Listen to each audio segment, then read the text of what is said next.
Chances are that you encounter software every day, whether you realize it or not.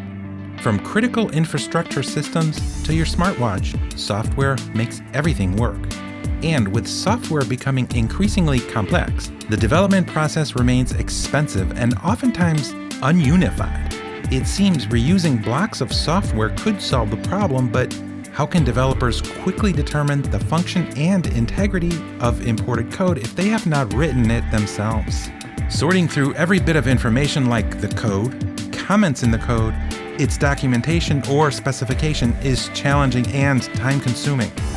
The DECODER project is here to help by building an integrated development environment as an open source solution.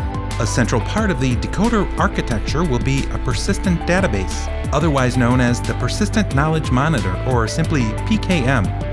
It will be able to extract informal, unstructured information in human language like comments or bug reports and link it to specific parts of the code in a more structured way.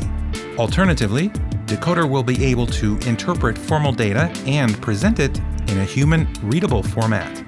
By combining existing and new tools for natural language processing, machine learning, process modeling, and verification techniques, DECODER is able to collect, transform, and manage a variety of software-related data. The DECODER open source platform will evolve over time to provide developers with the most up-to-date tools needed to make the right decisions. This will improve the efficiency of development, testing, verification, and validation, providing a long overdue solution to an efficient software development environment which can grow with our needs. The DECODER project will help ensure that software developed in the EU becomes reusable, efficient, and adaptable.